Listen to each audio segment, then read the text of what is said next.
হযরত ওমর রাদিয়াল্লাহু তাআলা আনহুর আমলের কথা, তিনি হিমসের গভর্নর হিসাবে আল্লাহর বান্দা আল্লাহর নবীর সাহাবী হযরতে সাঈদ ইবনে আমির আল জুমাহি রাদিয়াল্লাহু তাআলা আনহুকে নিযুক্ত করে দিলেন। একটা গভর্নর, একটা প্রদেশের গভর্নর বানিয়ে দিয়েছেন। হিমস শহরের গভর্নর বানিয়ে পাঠিয়ে দিলেন। এরপরে কিছুদিন দেওয়ার পরে হিমস থেকে কিছু লোক, হিমসের প্রতিনিধি দল আল্লাহ রাসূলের সাহাবী হযরত ওমর রাদিয়াল্লাহু তাআলা আনহুর খেলাফতের কাল চলতেছিল, তার কাছে আসছে দেখা করার জন্য।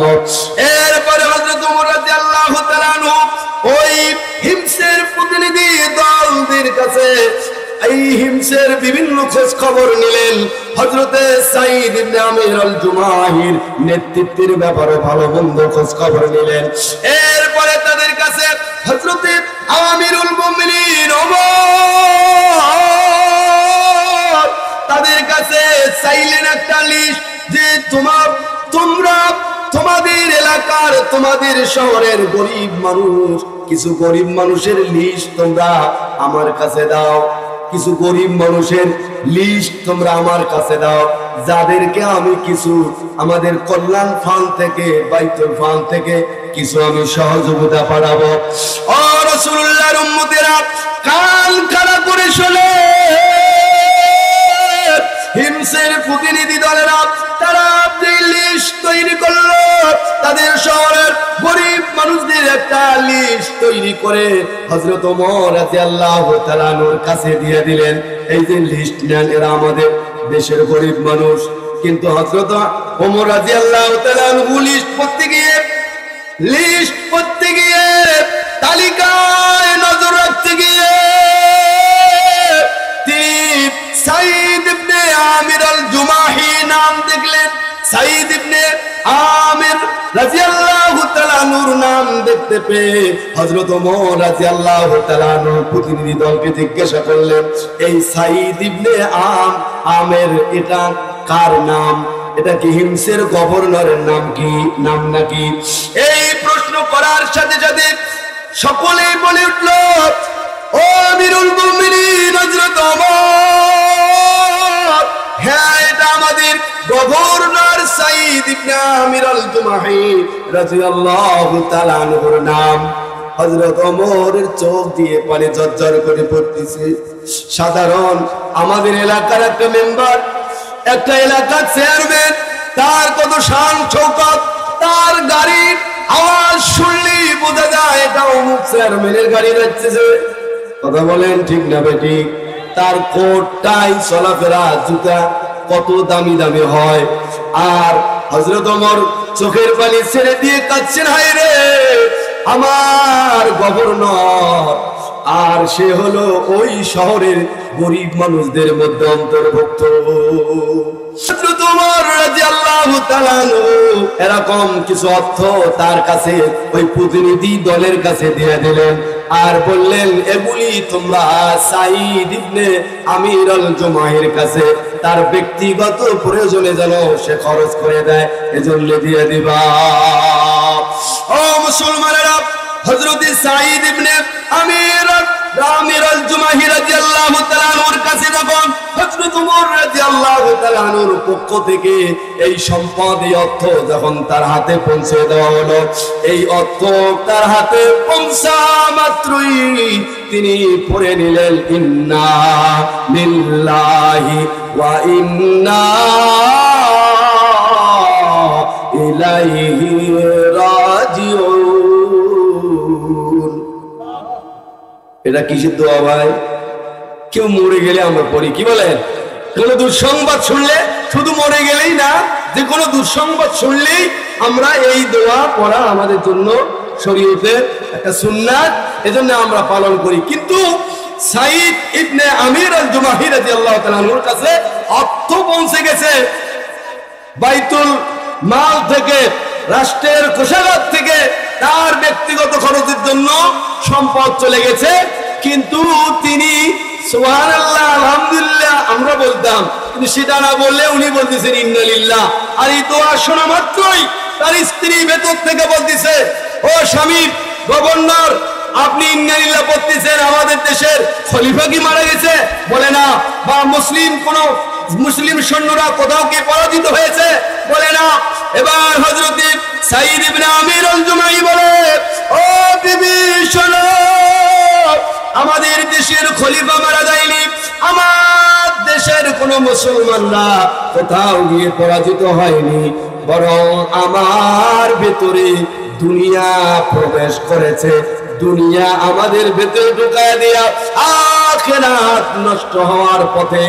বলে আমার কাছে রাষ্ট্রের কোষাগার থেকে এই অর্থ করে আমার কাছে পাঠানো হয়েছে। ওই সাঈদ ইবনে আমির রাদিয়াল্লাহু তাআলা আনহুর কাছে এই অর্থ করে তার আখিরাত নষ্ট হওয়ার জন্য তিনি এরকম চিহ্ন দেখতে পাচ্ছেন, এই সম্পদ দিয়া, এই অর্থ করে দিয়া আমার আখিরাত নষ্ট হয়ে যাবে। আর সঙ্গে সঙ্গে সেগুলি তিনি গরিব মানুষদের মধ্যে দান করে দিলেন। সুবহানাল্লাহ। আর আমার দেশের এমপি মন্ত্রী সরকার বাহাদুর থাকতুর কথা, এমপি মন্ত্রী চেয়ারম্যান, উপজেলা চেয়ারম্যান, তারপরে মেয়র যারা ছিল, বিশেষ করে একটু দেশ স্বাধীনের পর থেকে যারাই ক্ষমতা আসছে তারাই কোটি কোটি টাকার মালিক হয়েছে। কথা বলেন ঠিক না ঠিক? বিশেষ করে আমাদের এই কিছুদিন পূর্বে যেই শাসন গেল, এই শাসনে কেউ যদি এমপি হতে পেরেছে, মেয়র হতে পেরেছে, বলে এরপরে পৌরসভা চেয়ারম্যান হতে পেরেছে, সে কোটি কোটি কোটি কোটি টাকার মালিক বলেছে। কথা বলেন ঠিক না ঠিক? তারা কি ইসলাম মানিয়ে সেগুলির মালিক হয়েছে, নাকি ইসলামের বিরুদ্ধে গিয়ে?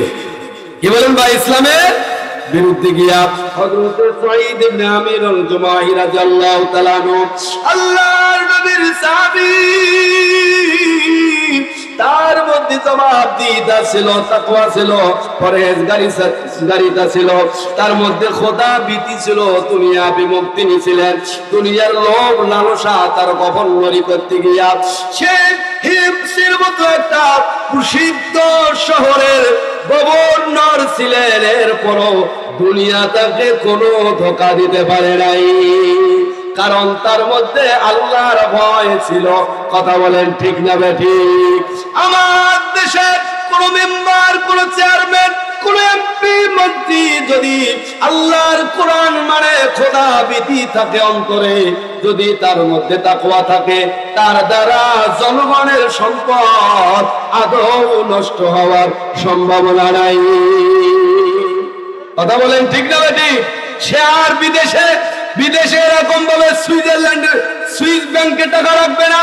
যদি সে তাকওয়া খোদা ভিত্তিওয়ালা হয়, তাহলে তার দ্বারা দেশে 100-200 বাড়ি কেন, বিদেশে গিয়ে 350 বাড়ি করে এমন কোন মুসলমান খাঁটি ইমানদার যদি আমাদের মুরব্বী হয়, আমাদের অভিভাবক হয়, তারা কখনো এগুলি করতে পারবে না।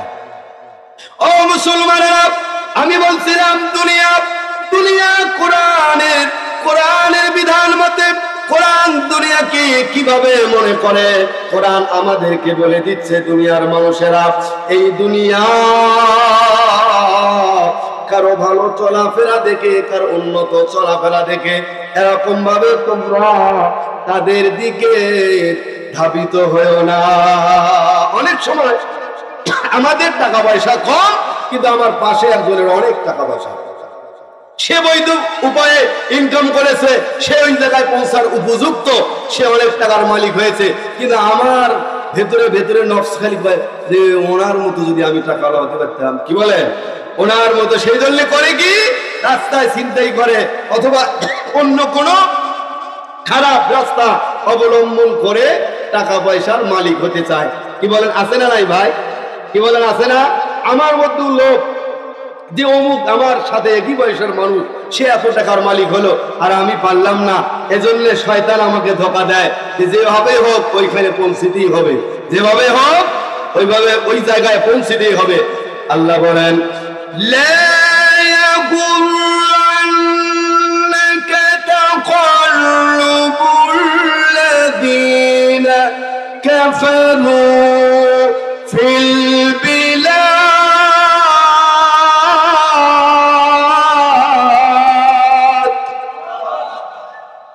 পাক বলতেছেন যে যারা কুফরি করে, যারা আল্লাহ আল্লাহ রাসূলের বিধান মতো জিন্দেগি যাপন করে না, ওই কাফের ওই কুফরি করা মানুষগুলির এই নগরীতে তাদের চলাফেরা, তাদের বিচরণ যেন তোমাকে ধোঁকায় না ফেলে দেয়।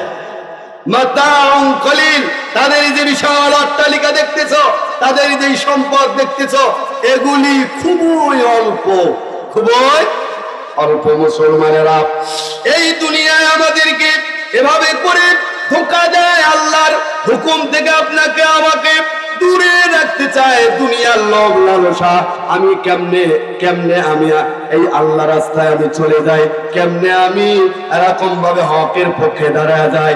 আমার বিশাল সম্পদ, আমার স্ত্রী সন্তান সব রেখে হতে পারে আমাকে জেলে যাওয়া লাগবে, হতে পারে আমাকে কবরে যাওয়া লাগবে, এই বিভিন্ন চিন্তায় আমার দুনিয়ার টাকা পয়সা সম্মান কমে যাবে। এজন্য আমি অনেক সময় ইসলাম মানতে পারি না, ইসলামের অনেক বিধান আমার কাছে উপেক্ষিত থাকে। বাবা ও মুসলমান ভাইরা, এজন্য আল্লাহ বলেন ইয়া আইয়ুহাল্লাযীনা আমানু মা লাকুম ইযা ক্বিলা লাকুম ইনফিরু ফি সাবিলিল্লাহি আকালতুম ইলাল আরদ। আল্লাহ বলে ঈমানদাররা, ও বিশ্বাসীরা, মা লাকুম ইযা ক্বিলা লাকুম ইনফিরু, তোমাদের কি হলো যখন তোমাদেরকে এরকম ভাবে আল্লাহর রাস্তায় যুদ্ধের জন্য বের হতে বলা হয়, তখন তোমরা দুনিয়াকে এভাবে জড়িয়ে ধরো, আঁকড়িয়ে ধরো। আল্লাহ পাক বলতেছেন ফামা মাতাউল হায়াতিদ দুনিয়া ফিল আখিরাতি ইল্লা কালিল।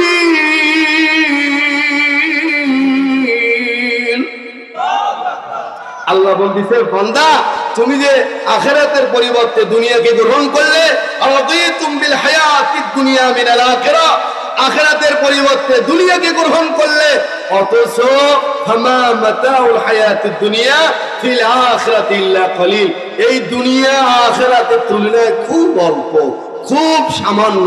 কথা বলেন ঠিক না বেঠিক?